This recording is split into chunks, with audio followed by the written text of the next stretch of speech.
Speaker का चुनाव भी हो गया, विवादित व्यक्ति को स्पीकर बना दिया गया, विवादित प्रधानमंत्री फिर से प्रधानमंत्री बन गया, विवादित पार्टी फिर से पार्टी सत्ता में आ गई। लेकिन सब किसकी वजह से हुआ? जब अपना ही सिक्का खोटा हो तो दूसरे से कोई कुछ नहीं कह सकता आदमी, ना ही दूसरे के लिए कोई मलाल कर सकता है जब अपना ही सिक्का खोटा हो।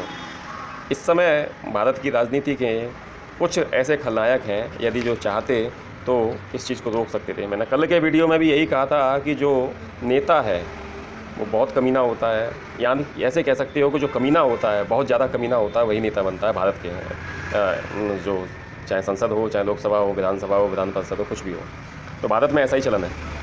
तो इनको सबको अपना अपना पड़ा था। चिराग पासवान, जयंत चौधरी, ये तो छोटे से गुलाम हैं, छोटे से दलाल हैं। इनके अपने हित थे, एक को भारत रत्न दे दिया, एक रिश्तेदार को, दूसरे को भी पता नहीं क्या कर दिया। रामविलास पासवान का सामान, फ़ोटो वोटो सब उठाकर फेंक दी गई थी, लेकिन फिर भी वो चिराग पासवान भाजपा के साथ में है और पूरी शिद्दत के साथ भाजपा का साथ दे रहा है।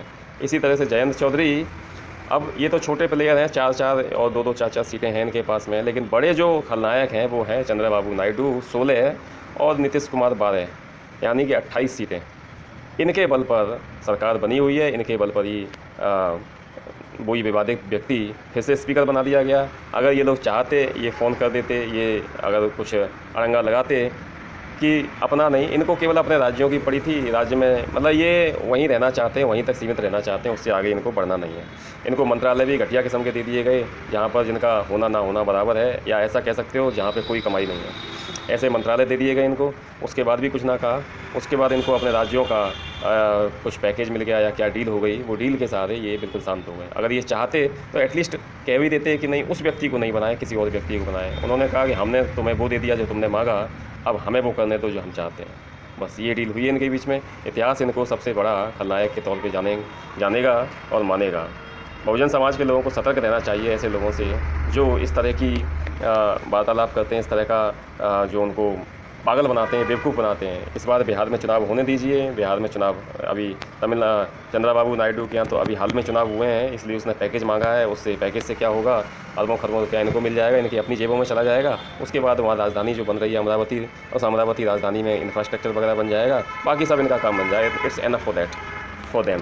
तो उनके लिए काफ़ी है ये सब। इसी तरह से बिहार में मुझे नहीं लगता विधानसभा के चुनावों में इस बार बिहार में नीतीश कुमार की पार्टी कोई ज़्यादा मज़ा ले पाएगी, लेकिन चूंकि भाजपा के साथ है और इनके हाथ में ईवीएम है, तो ईवीएम्स के सहारे कुछ भी हो सकता है। ये सरकार पिछले 10 साल मनमोहन सिंह की सरकार, 10 साल ये वाली सरकार, अब 25वीं साल चल रही है, ये 21वीं साल, मतलब आगे के 5 साल तक ये सरकार भी ऐसे ही चलती रहेगी, आगे भी।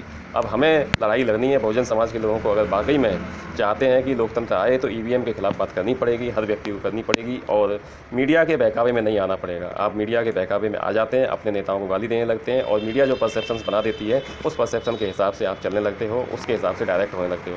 कहने का मतलब है जो इतने से लोग हैं वो इतनी सारी चीज़ों पर कब्जा करके बैठे हैं, देश के हर संसाधन पर कब्जा करके रहते हैं, इवन सत्ता पर, नौकरियों पर, खान पान पर, पैसा रुपया, ज़मीन जायदाद, हर चीज़ पर उनका कब्जा है।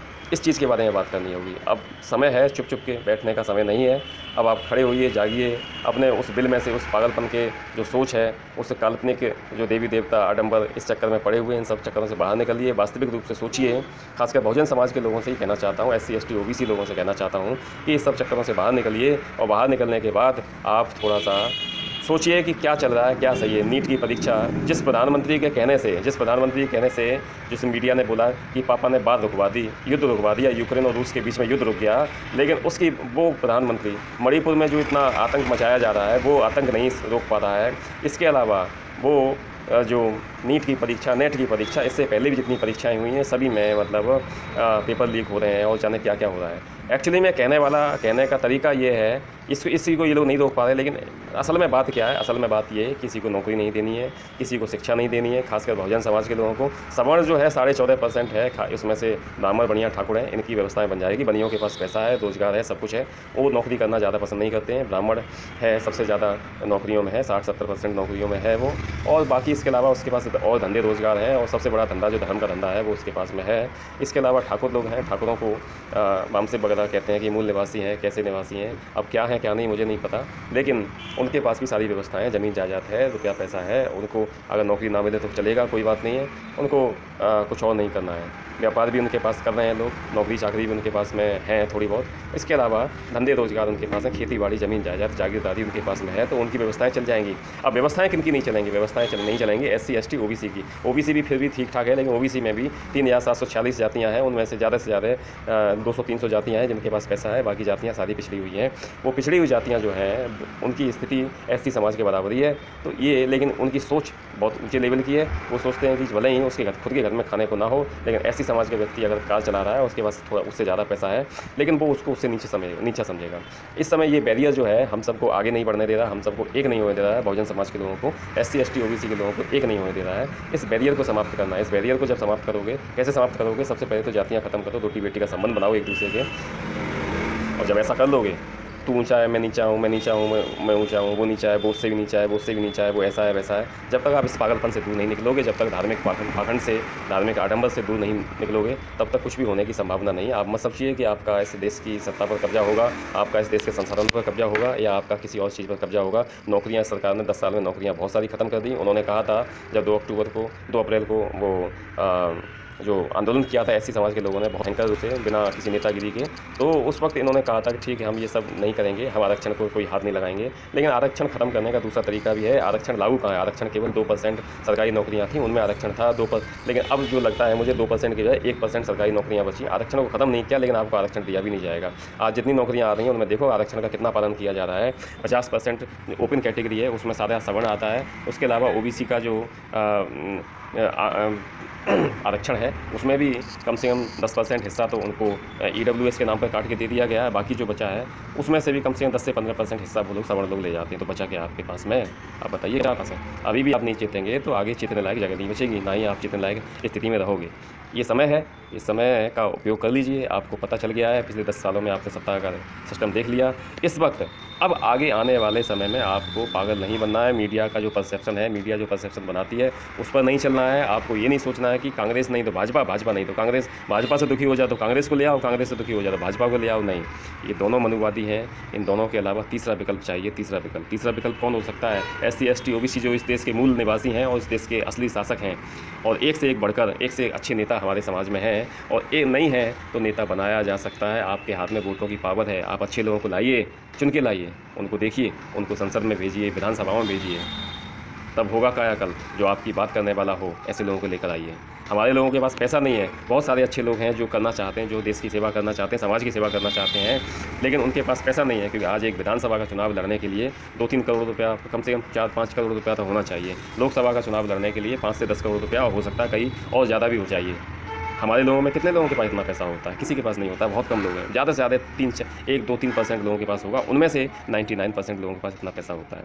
जो EWS में देखो, EWS वाला जिसकी 80,000 रुपये महीने की इनकम है, वो EWS में आ जाता है सवर्ण। और जो OBC है जिसकी 80,000 रुपये महीने की सैलरी है, आई थिंक 80,000 या 60,000 महीने की सैलरी है, वो क्रीमी लेयर में आ जाता है। यानी कि आपके पास पैसा है और आप सारी व्यवस्थाएं बना सकते हो। आपके पास, आपकी इतनी सैलरी आ रही है, आप इतना पैसा कमा रहे हो महीने में, तो आप क्रीमी लेयर में आ जाओगे और आपको ज़रूरत नहीं है। उनका हिसाब से इन लोगों को ज़रूरत नहीं नौकरी की या किसी और चीज़ की। लेकिन सवर्ण जो है वो 80,000 कमाता हो, मेरे ख्याल से 80,000 का 1 लाख भी कमाता हो, तो उसे नौकरी की ज़रूरत है। क्योंकि सारा सिस्टम एक्चुअली में, वो लोग लॉयल भी होते हैं, वफादार होते हैं, अपनी जातियों के प्रति वफादार हैं, अपने समाज के प्रति वफादार हैं।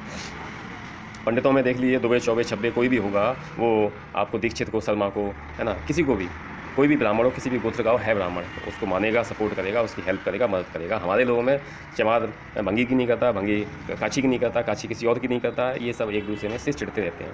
आप बाबा साहब का संविधान मानते हैं, बाबा साहब को मानते हैं, बाबा साहब को जानते हैं, और OBC समाज तो बाबा साहब के ऊपर इतना भरोसा नहीं कर पाया, लेकिन उसका जिम्मेदार वो खुद है। उसने गांधी पे भरोसा किया तो उसका बुरा नतीजा निकला। लेकिन अब समझदार हो रहे हैं। बहुत से OBC दोस्त हैं मेरे जो जानते हैं, जिन्होंने बाबा साहब को पढ़ा, समझा, और अब चेतना आ रही है। लेकिन अभी आने में वक्त लगेगा, क्योंकि 60% आबादी, यानी 140 करोड़ भी अगर इस देश की जनता मान लेते हैं, तो 60%, 84 करीब 80 करोड़ लोग OBC हैं इस देश में। तो सभी लोगों के अंदर जागृति नहीं फैल रही है। ज़्यादातर OBC आज भी ब्राह्मणों के साथ में है, उनकी सत्ता बनवा रहा है, भाजपा की सत्ता वही बनवा रहा है। लेकिन अब इस सब से निकलना होगा। आप उनको सत्ता में ला सकते हो तो खुद भी सत्ता में आ सकते हो। एससी समाज का एससी समाज को बड़ा भाई मानता है। आप आइए, एससी पूरा सपोर्ट करेगा। मुझे उम्मीद है आज की बातें थोड़ी सी तीखी हैं लेकिन समझ में आई होंगी और समझ में आएंगी। इन्हीं बातों के साथ अपनी बात समाप्त करता हूँ। जय भीम, जय भारत, जय संविधान, जय ज्ञान विज्ञान।